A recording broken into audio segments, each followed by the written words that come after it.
bertemu dengan saya Tutorika dalam pembahasan materi ketenagakerjaan. Baik, pada kali ini dalam materi ketenagakerjaan terdapat pokok bahasan yang akan kita bahas. Yang pertama yaitu ada pengertian ketenagakerjaan. Yang kedua ada tenaga kerja. Ketiga, angkatan kerja. Keempat, ada kesempatan kerja. Kelima, hubungan pendidikan, tenaga kerja, angkatan kerja, dan pengangguran. Keenam, ada permasalahan ketenaga kerjaan di Indonesia. Ketujuh, terdapat pengangguran.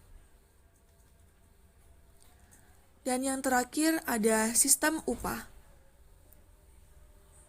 Baik, langsung saja masuk pada pembahasan yang pertama, yaitu pengertian ketenagakerjaan.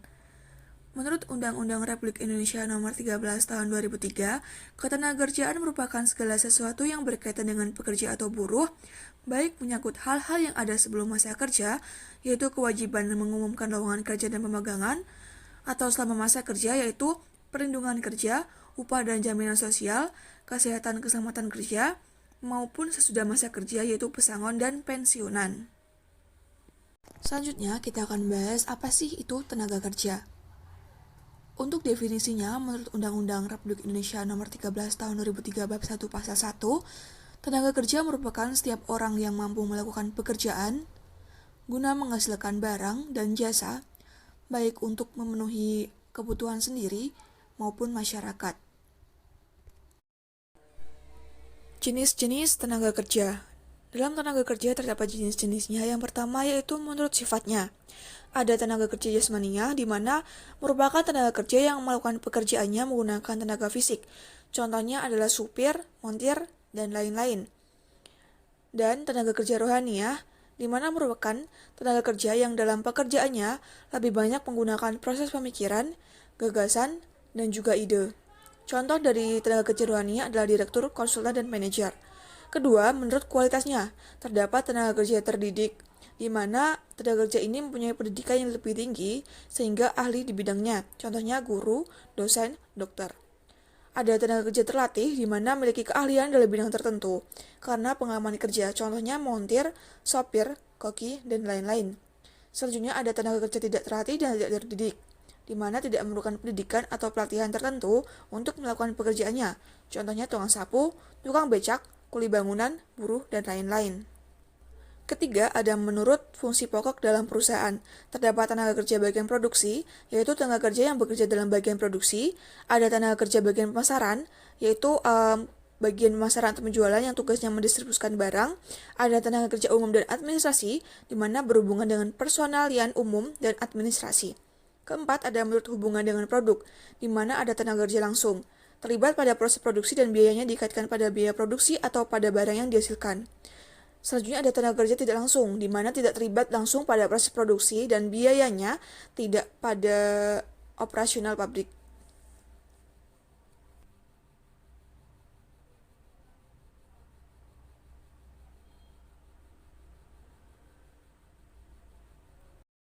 Terdapat pihak-pihak yang berupaya meningkatkan kualitas dan mutu kerja. Yang pertama yaitu ada pemerintah, di mana tugasnya itu menyusun kurikulum pendidikan yang dapat menghasilkan lulusan yang berkualitas dan sesuai dengan syarat-syarat dunia kerja. Kemudian juga mendirikan berbagai pusat pelatihan kerja seperti BLK atau Balai Latihan Kerja untuk meningkatkan keterampilan masyarakat. Kemudian juga menyusun dan melaksanakan program-program yang sekiranya mendukung tercapainya sistem tenaga kerja. Kemudian usaha ini disertai dengan usaha peningkatan mutu sekolah kejuruan, kondisi yang kondusif bagi penanaman modal, transmigrasi, dan keluarga berencana. Kedua, ada swasta atau perusahaan, bekerja sama dengan sekolah atau kampus, atau magang atau praktek di perusahaan yang bersangkutan, sehingga program ini memberikan pengalaman yang baik kepada calon tenaga kerja mengenai dunia kerja yang sesungguhnya. Ketiga, ada individu, membekali diri dengan berbagai hal yang dikehendaki oleh perusahaan dalam mencari kerja, di mana seperti keterampilan komputer, bahasa Inggris, meningkatkan tingkat pendidikan, dan menanamkan jiwa wirausaha. Angkatan kerja. Angkatan kerja adalah penduduk dalam usia kerja 15 tahun ke atas, baik yang bekerja maupun yang tidak bekerja. Untuk mengetahui perbandingan antara angkatan kerja dan penduduk usia kerja atau tingkatan partisipasi angkatan kerja digunakan arus berikut, yaitu TPAK sama dengan bekerja dibagi jumlah penduduk dikali 100%. Adapun untuk mengetahui ketergantungan atau dependency ratio atau DR digunakan rumus berikut. DR sama dengan penduduk di luar usia kerja atau PLUK dibagi penduduk usia kerja atau PUK dikali 100%.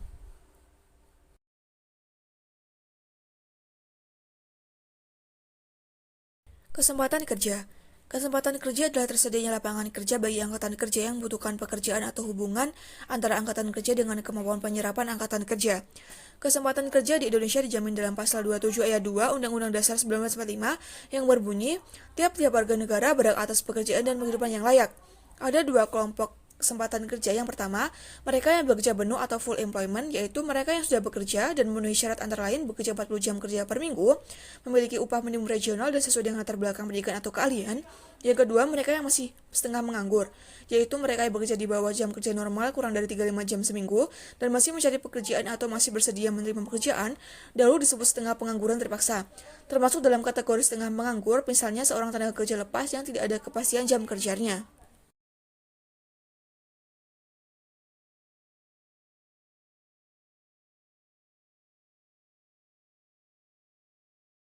Faktor-faktor yang memengaruhi kesempatan kerja.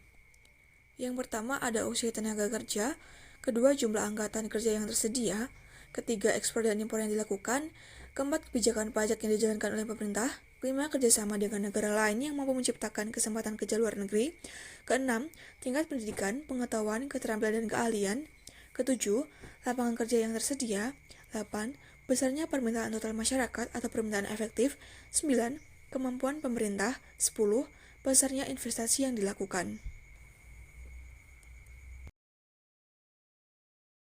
Hubungan penduduk, tenaga kerja, angkatan kerja, dan pengangguran memiliki bagan di samping berikut dengan penjelasan. Yang pertama, penduduk suatu negara dibagi menjadi dua kelompok, yaitu tenaga kerja, yakni penduduk yang dianggap sanggup bekerja bila ada permintaan kerja.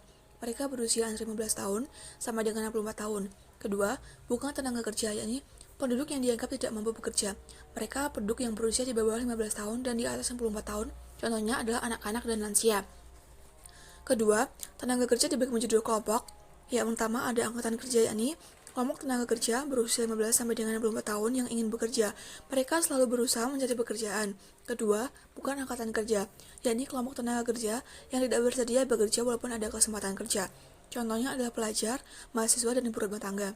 Ketiga, angkatan kerja dibagi menjadi dua kelompok, yakni pekerja atau unemployment, yakni kelompok angkatan kerja yang sudah menjabat pekerjaan. Kedua, pengangguran atau unemployment, yakni kelompok angkatan kerja yang belum mendapat pekerjaan. Keempat, pekerja atau employment dibagi menjadi dua kelompok, yaitu pekerja penuh atau full employment, yakni pekerja yang bekerja dengan memenuhi kriteria berikut. Yang pertama, lama kerja minimal 40 jam per minggu, besar pendapatan minimal sama dengan UMR, jenis pekerjaan sesuai dengan pendidikan atau keahliannya. Kedua, setengah menganggur, yakni pekerja yang bekerja tapi tidak memenuhi kriteria pekerja penuh. Kelompok setengah menganggur dibagi menjadi tiga kelompok, yakni setengah menganggur menurut jam kerja, pekerja yang bekerja kurang dari 50 jam per minggu. Dua, setengah menganggur berdasarkan pendapatan, yakni pendapatan lebih kecil daripada UMR tempat dia bekerja. Ketiga, setengah menganggur menurut produktivitas, yaitu pekerja yang produktivitasnya di bawah standar perusahaan. Pada umumnya, pekerja yang baru masuk dan pekerja dengan cacat tertentu termasuk dalam kelompok dengan setengah menganggur menurut produktivitas ini.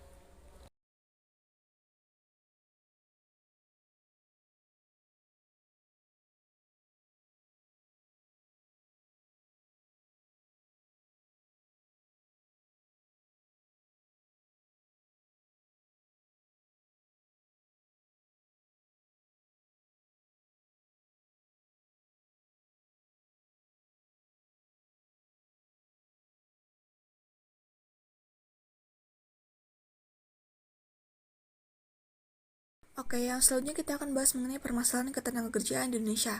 Indonesia memiliki sumber daya alam dan sumber daya manusia yang melimpah, yang tentu saja menjadi modal pembangunan jika mampu dikelola dengan baik dan benar. Namun, jika pengelolaan tidak dilakukan dengan baik dan benar, dapat menyebabkan permasalahan cukup berat. Salah satunya adalah yang berkaitan dengan ketenagakerjaan. Berikut masalah-masalah ketenagakerjaan di Indonesia. Yang pertama adalah tingkat pengangguran yang tinggi. Pengangguran di Indonesia merupakan masalah yang besar. Bahkan tinggi rendahnya pengangguran suatu negara dapat dijadikan tolak ukur kemakmuran suatu bangsa. Pengangguran adalah penduduk yang tidak bekerja tetapi sedang mencari pekerjaan atau mempersiapkan suatu usaha baru, atau penduduk yang tidak mencari pekerjaan karena merasa tidak mungkin mendapatkan pekerjaan, atau penduduk yang tidak mencari pekerjaan karena sudah terima bekerja atau mempunyai pekerjaan tapi belum mulai bekerja. Pertumbuhan tenaga kerja jika tidak diimbangi dengan peningkatan jumlah usaha atau lapangan usaha akan meningkatkan jumlah pengangguran. Oleh karena itu, perlu ditingkatkan penyerapan angkatan kerja. Badan Pusat Statistik atau BPS menyatakan jumlah pengangguran di Indonesia bertambah menjadi 6,88 juta orang pada Februari 2020. Angka ini naik 60.000 orang, 0,006 juta, dibanding dengan periode yang sama tahun lalu. Kemudian, data terbaru dari BPS menunjukkan Februari 2021 terdapat 19,1 juta jiwa tenaga kerja terdampak pandemik sehingga pengangguran semakin meningkat. Terdapat tingkat pengangguran terbuka atau TPT Agustus 2022 sebesar 5,86%.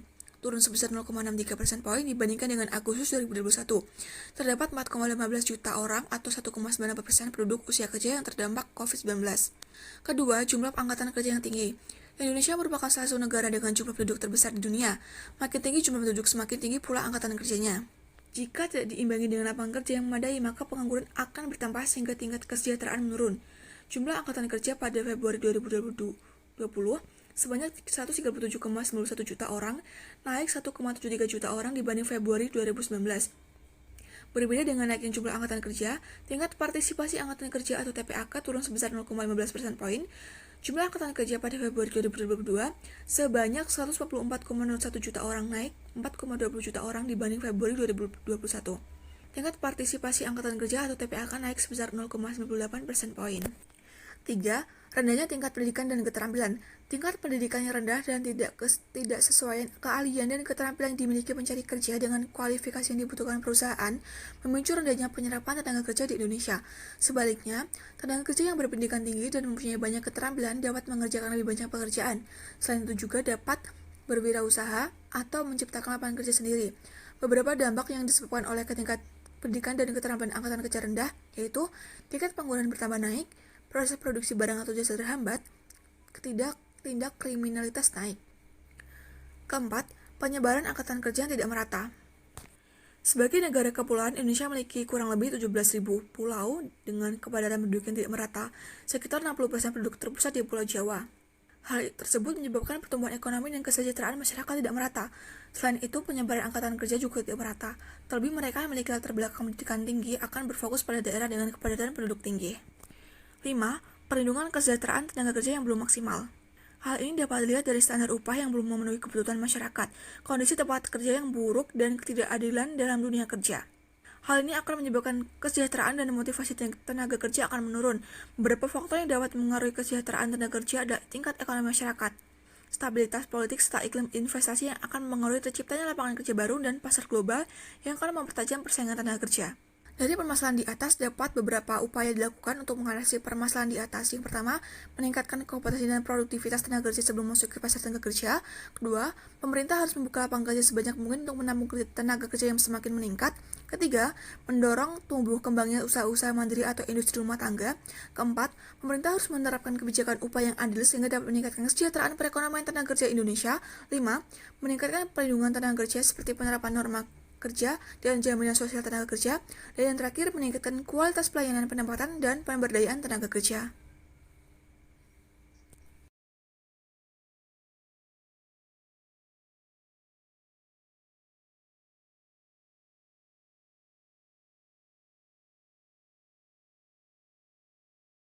Pengangguran adalah penduduk yang tidak bekerja tapi sedang mencari pekerjaan atau mempersiapkan suatu usaha baru, atau penduduk yang tidak mencari pekerjaan karena merasa tidak mungkin mendapatkan pekerjaan, atau penduduk yang tidak mencari pekerjaan karena sudah diterima bekerja atau mempunyai pekerjaan tapi belum mulai bekerja. Pengangguran ada dua macam, yaitu pengangguran terbuka dan pengangguran terselubung. Pengangguran terbuka atau open unemployment yaitu meliputi seluruh angkatan kerja yang mencari pekerjaan, baik yang mencari pekerjaan pertama kali maupun yang pernah bekerja sebelumnya. Pengangguran terbuka biasanya terjadi pada generasi muda yang baru menyelesaikan pendidikan menengah dan tinggi. Ada kecenderungan mereka yang baru menyelesaikan pendidikan berusaha mencari pekerjaan yang sesuai dengan keinginan. Mereka biasanya bekerja di sektor-sektor modern. Untuk mendapatkan pekerjaan yang diinginkan, mereka bersedia menunggu beberapa waktu atau bahkan mencari di kota atau daerah lain yang sektor modernnya telah berkembang. Hal itulah yang menyebabkan pada negara yang sedang berkembang umumnya, angka pengangguran terbuka di daerah perkotaan lebih besar daripada di daerah pedesaan. Tingkat pengangguran terbuka di perkotaan 3 kali lebih tinggi dibandingkan di pedesaan. Hal ini karena terbatasnya kesempatan kerja yang tersedia di perkotaan, sehingga terjadi persaingan yang ketat dalam memperebutkan lapangan kerja. Selain itu, di Indonesia, fenomena pengangguran terbuka ini juga diakibatkan terdapat perbedaan struktur ekonomi antara kawasan Barat Indonesia atau KBI dan kawasan Timur Indonesia atau KTI. Struktur ekonomi KBI lebih modern dibandingkan dengan KTI, sehingga angka pengangguran terbuka di KBI lebih tinggi jika dibandingkan dengan KTI. Kedua, pengangguran terselubung atau underemployment adalah pekerja yang bekerja dengan jam kerja rendah atau di bawah sepertiga jam kerja normal atau kurang dari 35 jam dalam seminggu, namun masih mau menerima pekerjaan. BPS mengategorikan penganggur terselubung menjadi 2 macam, yaitu pekerja yang memiliki jam kerja kurang dari 35 jam per minggu karena sukarela, kemauan sendiri, dan ada juga yang terpaksa. Baik, masuk pada jenis-jenis pengangguran. Pengangguran yang terjadi pada suatu negara berkaitan dengan kegiatan ekonomi masyarakat pada dasarnya dapat digolongkan dari beberapa jenis dan juga bisa digolongkan menurut sebab-sebabnya. Kemudian, untuk yang pertama, terdapat pengangguran ketidakcakapan. Adalah pengangguran yang terjadi karena seseorang mempunyai cacat fisik atau jasmani, sehingga dalam dunia perusahaan mereka sulit untuk diterima menjadi pekerja atau karyawan. Kedua, pengangguran tak ketara atau pengangguran terselubung atau disguised unemployment atau invisible unemployment adalah pengangguran yang terjadi apabila para karyawan atau pekerja telah menggunakan waktu kerjanya secara penuh dalam suatu pekerjaan, tetapi dapat ditarik ke sektor lain tanpa mengurangi outputnya. Yang ketiga, pengangguran kentara atau pengangguran terbuka atau visible unemployment adalah pengangguran yang timbul karena kurangnya kesempatan kerja atau tidak adanya lapangan pekerjaan. Kemudian, pengangguran menurut sebab-sebabnya. Pertama, pengangguran musiman adalah pengangguran yang biasa terjadi pada sektor pertanian, misalnya di musim paceklik, di mana banyak petani yang menganggur karena telah usai masa panen dan menunggu musim tanam selanjutnya. Kedua, pengangguran friksional atau peralihan adalah pengangguran yang terjadi karena penawaran tenaga kerja lebih banyak daripada permintaan tenaga kerja atau tenaga kerja yang sudah bekerja tetapi menginginkan pindah pekerjaan lain, sehingga belum mendapatkan tempat kerja yang baru. Kelebihan tersebut menimbulkan adanya pengangguran. Yang ketiga, pengangguran karena upah terlalu tinggi. Artinya, pengangguran yang terjadi karena para pekerja atau pencari kerja menginginkan adanya upah atau gaji yang terlalu tinggi, sehingga para pengusaha tidak mampu untuk memenuhi keinginan tersebut. Akan tetapi, di Indonesia saat ini sudah terdapat ketentuan upah minimum regional atau UMR yang disesuaikan dengan biaya hidup daerah masing-masing, sehingga antara pekerja dan pengusaha sudah terdapat konsensus dalam penentuan upahnya. Yang keempat, pengangguran struktural, yakni pengangguran yang terjadi terdapat perubahan struktur kehidupan masyarakat, misalnya dari agraris menjadi industri. Oleh sebab itu, banyak tenaga kerja yang tidak memenuhi kriteria yang diisyaratkan perusahaan. Ada juga pengangguran voluntary, pengangguran teknologi, pengangguran potensial, dan juga pengangguran konjunktur atau siklis. Selanjutnya, kita akan masuk membahas mengenai penyebab terjadinya pengangguran. Yang pertama adalah iklim investasi yang belum kondusif, yang kedua kemiskinan, ketiga ketimpangan pendapatan, 4 urbanisasi, 5 stabilitas politik yang tidak stabil, dan lain sebagainya. Kemudian terdapat juga dampak pengangguran. Yang pertama, pendapatan nasional menurun. Salah satu komponen pendapatan nasional ada upah. Orang yang bekerja tentu akan mendapatkan balas jasa atau upah. Jadi semakin banyak jumlah pengangguran di suatu negara, semakin banyak orang yang tidak mendapatkan upah, maka pendapatan nasional pun akan menurun. Padahal pendapatan nasional ini digunakan untuk membiayai pembangunan nasional. Kedua, sumber utama kemiskinan. Salah satu indikator keberhasilan pembangunan suatu negara adalah semakin berkurangnya jumlah penduduk yang hidup miskin. Orang yang menganggur berarti tidak memiliki pendapatan yang dapat digunakan untuk memenuhi kebutuhan hidupnya sehingga mereka hidup di bawah garis kemiskinan.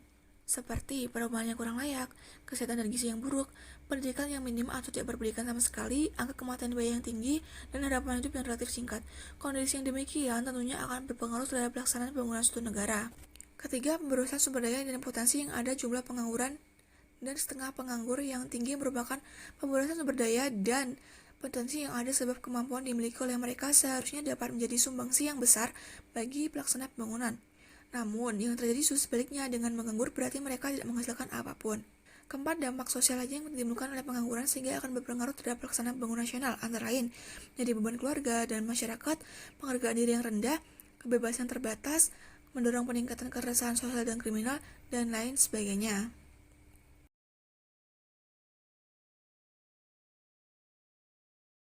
Sekian dan terima kasih.